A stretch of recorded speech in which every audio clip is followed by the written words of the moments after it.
adalah membagi-bagi, tambahkan kata membagi-bagi tanah Kanaan dan menyerahkannya kepada ke-12 suku Israel. So, Moses' last assignment is to divide and give the land of Canaan to the 12 tribes of Israel. Nah, saudara, ini bukan tugas yang ringan. This is no easy task. Bayangkan apa yang terjadi bila ada suku yang tidak terima. Tambahkan kata terima. Dan menuntut wilayah lain yang menjadi milik suku yang lain. You see, this is no easy task because just imagine what would happen if there were tribes who said, I don't want this. Yeah. And I want that land. But that land happened to be given to another tribe. Nah, saudara-saudara, kita nggak usah ngomongin satu bangsa Israel. Kita ngomongin satu keluarga aja berantem, ngeributin apa. Kalau orang Hokkien bilangnya kehwe ya. Apa? Warisan. Harta. Betul. Ya, kehwe harta. So, we don't even have to think about a nation. But we think about a family, they usually fight over inheritance. Nah, jadi bayangkan saudara, Musa harus membagi tanah, kemudian memberikannya kepada setiap suku. Waduh, kalau ada yang nggak terima, berantem. So you can imagine ya, that's not an easy task at all. Because they all have to agree to accept it. If they don't, there will be a big fight. Namun, nah ini menarik, di dalam Tuhan pembagian tanah berjalan baik. Masing-masing menerima bagiannya. But amazingly in the power of God, the division of the land, the allotment of the land went well. Everybody accepted their lot. Nobody said, I don't want this. Nah, jadi pertanyaannya adalah apa rahasianya? What's the secret? How come they all said, okay, I'll take this? Ya, kita bayangkan kalau kita ada dah yang dikasih bagian ya, kita kan nggak gampang-gampang berkata, oke lah, saya terima. Enggak. Ya, just think of us, if we have to receive something, we usually look around left and right. Do I get better or worse than you? Kita kan selalu begitu. Tapi ini nggak ada yang mengeluh loh. But nobody complain. How did Moses do it? Nah, ini kita mau belajar ya. This is something for us to learn. Pertama, campur tangan Tuhan. Tambahkan kata Tuhan. So the the key is God's intervention. They involve God in the process. Yaitu Musa menyuruh mereka membuang undi. Ya. So they actually throw a lot. Undi. Oke. Bukannya berjudi, bukan. Undi. Ya. Nah, saudara, kita mesti ngerti latar belakangnya. We need to understand the background. Pada saat itu, ya, membuang undi sama dengan memohon campur tangan dan kehendak Tuhan. So at the time, when they actually throw a lot, it's the same thing as asking for divine intervention. That God be involved in this process.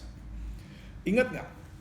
Waktu Yunus itu tuh di kapal melarikan diri ya dari panggilan Tuhan. Mereka akhirnya kan membuang undi. Dan akhirnya siapa yang terkena? Yunus. Remember the story of Jonah?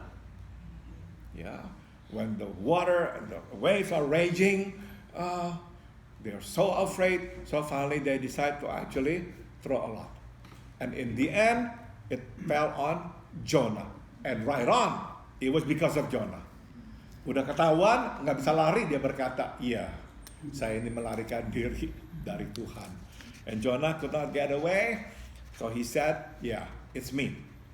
God asked me to do something, and I refused, and this is the consequence. He's angry at me. Dan benar saudara, begitu dia dibuang, kemudian tenanglah ombak. And then right, when he was thrown into the sea, suddenly it became calm again. Ingat ya, juga Akan ingat, lagi perang, dia ambil barang-barang, ingat, kemudian akhirnya Israel jadi kalah perang, kemudian undi, ketahuan akhirnya Akan. Remember the story of Akan? Yeah, he actually took the loot that did not belong to him. God already said, no, don't take it. He took it because he was greedy. And as a result, Israel lost the war against a small town called Ai. Artificial intelligence, just kidding. AI. Nah saudara, in the end, and when they throw the lot, they found Akan was responsible. Jadi saudara sekali lagi, itulah caranya mereka meminta campur tangan Tuhan. Dan terakhir kita tahu, setelah Yudas itu mati, 11 murid berdoa memohon Tuhan menggantikan Yudas. Dengan cara apa? Undian. Remember? After Judas died, and then the disciples prayed and asked God to supplant, to replace Judas. And how did they do it? By what? Ya. Nah, jadi sekali lagi, inilah caranya meminta Tuhan campur tangan. That was the way to invite God to be involved. Sambung. Lewat undian, mereka diyakinkan bahwa Tuhan adalah penentu. Tambahkan kata penentu, bukan manusia. So through the lot, they were convinced that it was God who actually made that decision. It was not man.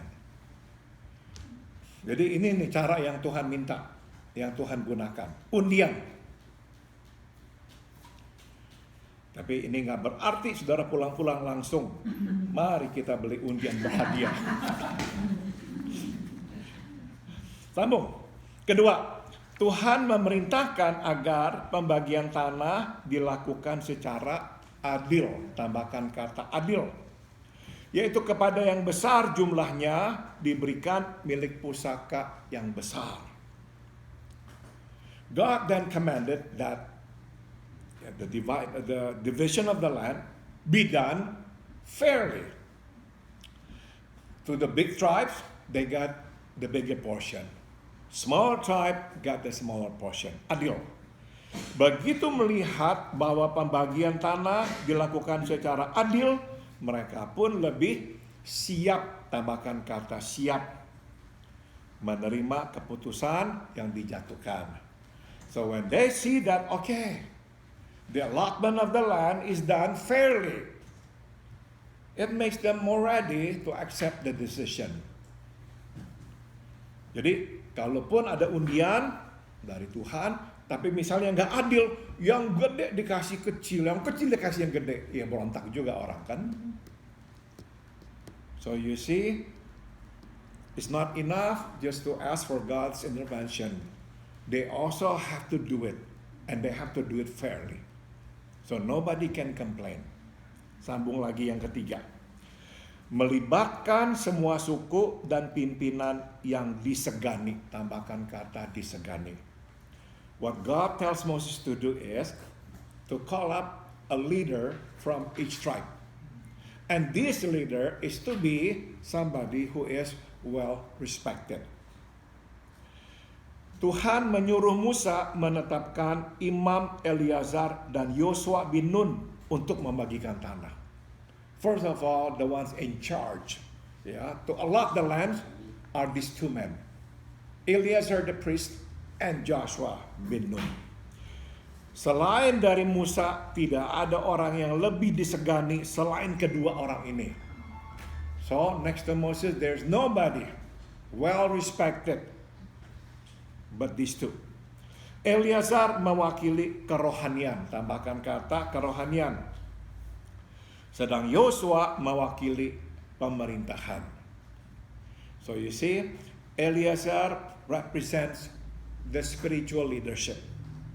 Joshua represents governmental leadership.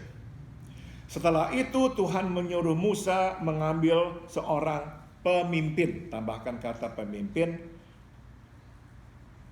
dari setiap suku untuk membagikan tanah.